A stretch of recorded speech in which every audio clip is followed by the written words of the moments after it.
What is the difference between not defined and indeterminate? चलते शिखा. Hello students, I am Divyajyoti Samuel, your mathematics mentor, and today we gonna study about not defined and indeterminate. Mathematics रे आम बहुत जगार कौन सी संख्या को गोटे संख्यार डिवाइड कला बेले तीन टा पॉसिबिलिटीज केस देखते. केस वन जो थे कि आम कौन करती गोटे नंबर ए को 0 सांगे डिवाइड करती. केस 2 सॉरी आम एमती मानिपर लेट से केस 1 को आम मानिपर कौन सी 0 को आम जो कौन सी संख्या सांगे डिवाइड करवा 0 upon any number A. Case 2 रे कौन आसो ना एनी नंबर अपॉन 0.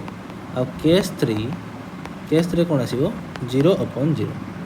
आम जानते केस 1 जो कौन सी 0 को जो कौन सी नंबर आम डिवाइड करा तार आंसर के 0. लाइक एग्जांपल जब आम मानि ना एग्जांपल आम नहीं ना जब कौन ना let's say 0 upon 5 is equal to 0, 0 upon 6 is equal to 0, 0 upon 7 is equal to 0 and so on. जहाँ भी आम नंबर तरह डिनोमिनेटर रखा तार आंसर 0 आसो.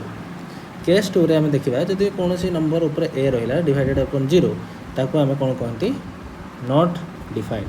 जमीक लिखाई एनी नॉन जीरो वैल्यू यानी कि ऊपर नंबरटा 0 हम ना बाकी ता छड़ा ता व्यतीत अन्य जेकोसी नंबर आम नहीं पार. फॉर एग्जांपल मुझे कहि आम 5 अपॉन 0 ना तो आंसर कौन आसो नॉट डिफाइंड. जड़े कह सर आम 7 अपॉन 0 ना तार भी आंसर कौन आसो नॉट डिफाइंड. जड़े कह कि आम नेगेटिव नंबर नहीं पार कि हाँ नेगेटिव नंबर ना नेगेटिव नंबर ने भी not defined. Fractions neo decimals neo जहाँ नौ तले जब 0 अच्छे नॉट डिफाइंड अच्छे. चलो ताको प्रूव कर देखिए why it is not defined.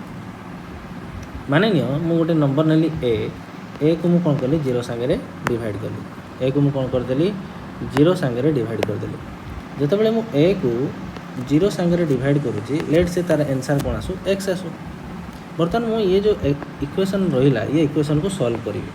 चलो इक्वेशन को सॉल्व करने मैं आगे जनरल स्टैंडर्ड फॉर्म लिखिदेवी a upon 0 is equal to x upon 1 आ मत क्रॉस मल्टीप्लाई करवा आसे. तो ये कौन हो ना a into 1 is equal to x into 0. तो लेफ्ट हैंड साइड मोर कौन रहीगला ए और राइट हैंड साइड रहीगला एक्स इंटू 0. बट यहाँ गोटे contradiction but it is a contradiction. कौन पाई कॉन्ट्राडिक्शन एटा ना जिते बड़े आम कौन सी एक्स प्लेस में जेकोसी गोटे वैल्यू पकेबी नेचुरल नंबर हो इंटीजर हो जहाँ भी पकेबी तो ता संगे मल्टीप्लाई 0 करने मात्रे मोर 0 आंसर आसवा कथा.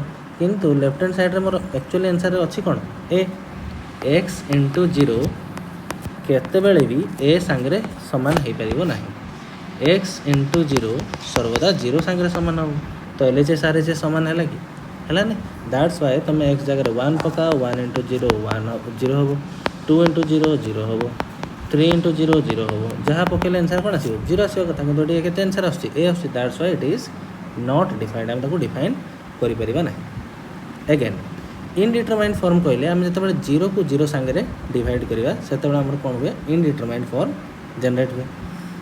सिमिलरली आम भी एक प्रूव कर जमीक कि 0 अपॉन 0 मोर आंसर के जाऊ एक्स हो जाऊ इम्प्लाइज इक्वेशन को स्टैंडर्ड फॉर्म लिखले एक्स अपॉन 1 हो एंड देन क्रॉस मल्टीप्लाई करदे कौन हम x into 0 is equal to 0 into 1.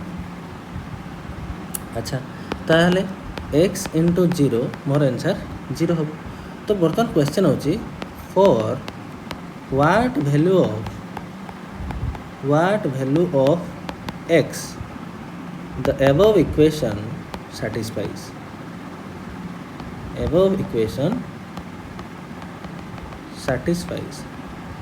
x रो क्यों स्पेसिफिक वैल्यू पाई ऊपर जो मोर इक्वेशन अच्छी से साटिस्फाई हम कौन पाई हम कहले देखा एक्स जगह 1 जदि मुझे पकाऊँ 1 इंटू 0 आंसर 0 आसो. 2 इंटू 0 कले भी 0 आसो. 3 इंटू 0 कले भी 0 आसो. सिमिलरली एक्स जगह मु एनी नंबर जदि मुझे पकेबी तो मोर कौन आसो 0 आसो. दैट्स वाई मुझे डिटरमाइन कर पानी कि मोर एक्चुअली एक्स वैल्यू कौन से आम कहती इनडिटरमाइंड फॉर्म. ताको आम कौन कहती इनडिटरमाइंड फॉर्म.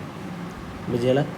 तो एक आम आउ गोटे लांगुएज भी बुझीपर मतलब कि आउ गोटे टेक्निक्स बुझीपर जमीक 11th मैथमेटिक्स कह जाए जे जीरो एक्चुअली जीरो नुहे आम जिते संख्या रेखार जीरो आड़ को जाती जमीक मझे रहा जीरो ये रहा 1 मु 1 रू जीरो आड़े जी तो बहुत सारा नंबर नियरेस्ट टू जीरो नंबर कौन हम जन कह sir nearest to zero number है 0.0001 जन कह ना सर आउ गोटे नंबर हो 0.00001 तो जिते मुझे रैंडमली जीरो प्लेस रे नियरेस्ट जीरो वैल्यू पकेबी 0.0001 0.00001 तो एटी आंसर अलग गोटे आसो सिमिलारली जीरो जगह जब सेम नंबर पकेली जमीक 0.0001 अपॉन 0.00001 तो ये केस मोर आंसर 1 आसो सिमिलारली अलग अलग जिते भी नियरेस्ट जी तो जीरो नियरेस्ट गले तो तार वैल्यू भी अलग अलग आसो दैट्स वाई कौन हो ना अलग अलग आंसर जनरेट कर कौन है इनडिटरमाइन फॉर्म। आई होप आम समस्त बुझीपारिथिबा जे नॉट डिफाइंड और इनडिटरमाइन भितर फरक कौन आउ थे कह रखुच्छी नॉट डिफाइंड कहले any non zero value upon zero को आम नॉट डिफाइंड बोली कहवा इनडिटरमाइन कहले जीरो अपॉन जीरो को आम इनडिटरमाइन बोली कहवा आ तार प्रूफ साइड बाय साइड में कर देखली जमीक कौन डाउट रही। चलो थैंक यू एवरीवन।